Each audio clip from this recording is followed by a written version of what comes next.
மேஷராசிக்காரர்களுக்கு இந்த குரு அதிச்சார பயிற்சி எப்படி இருக்க போகுது அப்படின்னா, வாவ் மாஸ் காட்ட போறீங்க அப்படின்னு தான் சொல்லணும். அட போங்க மேடம், எப்போ பார்த்தாலும் இப்படிதான். இந்த தடவை நிஜமாவே காட்ட போறீங்க. கிட்டத்தட்ட 4ஆம் இடம் என்று சொல்லக்கூடிய காலபுருஷனுடைய 4ஆம் இடத்தில் அமர்ந்து குரு உங்களுடைய 8ஆம் இடம், 10ஆம் இடம், 12ஆம் இடத்தை இயக்க தயாராகி இதுதாங்க இந்த 4, 8, 12 இதுதாங்க ரொம்ப ரொம்ப முக்கியம். ஒரு மனுஷனுக்கான ஒரு விஷயத்தை தீர்மானம் செய்யக்கூடிய இடங்களே இந்த 4ஆம் இடம், 8ஆம் இடம், 10ஆம் இடம், 12ஆம் இடம், இந்த 6ஆம் இடம் தான். இதெல்லாமே கிட்டத்தட்ட ஒரு லைன் மாதிரி உங்க வாழ்வியலுக்கான நீங்க என்ன பண்ண போறீங்க அப்படின்ற அடையாளத்தை கொடுக்கக்கூடிய இடங்களே இந்த இடங்கள் தான். இந்த 4ஆம் இடம் என்று சொல்லக்கூடிய இடம் தான் சுகஸ்தானம், உங்களுடைய வித்யாஸ்தானம், உங்களுடைய வித்தை ஸ்தானம், உங்களுடைய அம்மாவை குறிக்கக்கூடிய இடம், உங்களுடைய கலைகளை குறிக்கக்கூடிய எல்லாமே இந்த 4ஆம் இடம் தான். அந்த இடத்துல வந்து குரு அமர்ந்து அப்படியே டைரக்டா அவருடைய 5ஆம் பார்வையாக உங்களுடைய 8ஆம் இடத்தை 8ஆம் இடத்தை குரு பார்க்கிறாரு. ஐயோ, 8ஆம் இடம் என்பதே நான் அடிக்கடி சொன்ன மாதிரி திடீர் அதிர்ஷ்டம், பொருள் வயப்படுதல், இது எல்லாமே 8ஆம் இடம்.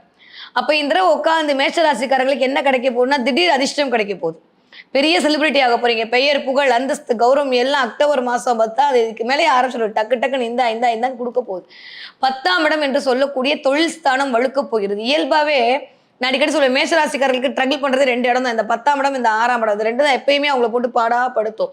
நிலையான ஒரு வேலை இல்லாம இருக்கிறது, நிலைய ஒரு விஷயம் பண்ணாம இருக்கிறதுன்ற மாதிரி தான் அந்த மேஷராசிக்காரர்களுடைய தன்மை இருக்குன்ற போது இந்த தடவை ஐயோ என் பிள்ளைங்க பாவன்ற மாதிரி குரு உட்காந்து அமர்ந்து, அதுவும் உச்ச குருவாக அமர்ந்து உங்களுடைய 10ஆம் இடத்தை இயக்க போகிறார். அதுவும் 7ஆம் பார்வையாக. அப்ப 7ஆம் பார்வை என்பது என்ன? ஒன்றும் ஹஸ்பண்ட் ஒய்ஃப் மட்டுமா இல்லைங்க, சொசைட்டில ஒரு மரியாதை, பார்ட்னர்ஷிப் மூலமா ஒரு தொழில் பண்றது, சமூகத்திற்கான அந்தஸ்து, இதெல்லாம் 7ஆம் இடம். அப்போ உங்களுடைய வேலையின் மூலமாக உங்களுக்கு ஒரு அந்தஸ்தை உருவாக்கி தருவதற்காகத்தான் இந்த குரு அதிச்சார பயிற்சி நிகழ காத்திருக்கிறது அப்படின்னு சொல்லாமா. மேஷராசிக்காரர்களை பொறுத்த வரைக்கும் அடுத்து உங்களுடைய 12ஆம் இடத்திற்கு குருவோட பார்வை. அங்க இருக்கிறவே சனி தான்.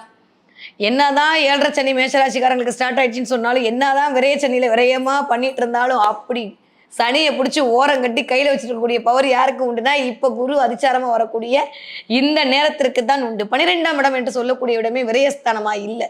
விரயஸ்தானமாக இருந்தாலும் அது இருக்கக்கூடிய வீடு சுப விரயம் நடக்கக்கூடிய அமைப்பாக இருக்கிறது. அதை தாண்டியும் ஃபாரின் டிராவல், பறந்து போகக்கூடிய அமைப்பு எல்லாமே இந்த 12ஆம் இடம். இன்வெஸ்ட்மெண்ட் எல்லாமே 12ஆம் இடம்.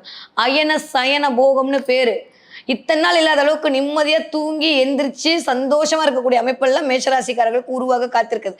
சரி, ஷார்ட் அண்ட் ஸ்வீட்டா அப்படி அழகா மேஷராசிக்காரர்களுக்கு இந்த குரு அதிச்சார பயிற்சி என்ன கொடுக்கும் அப்படின்னு சொல்லி பார்த்தோம்னா, முதல் விஷயம் உங்களுடைய திடீர் அதிர்ஷ்டத்தை உங்களுக்கு கொடுக்கும். இது வரைக்கும் ரொம்ப நோய்வாய்ப்பட்டிருக்கீங்க, ஏதோ ஒரு பிரச்சனையால உடல் ரீதியாக கஷ்டப்படுறீங்க அப்படின்னா அதற்கான நல்ல மருத்துவம் கிடைக்கும், மிகப்பெரிய முன்னேற்றம் கிடைக்கும், பொருள் வயப்படக்கூடிய தன்மை, சேமிப்பு உயரங்க.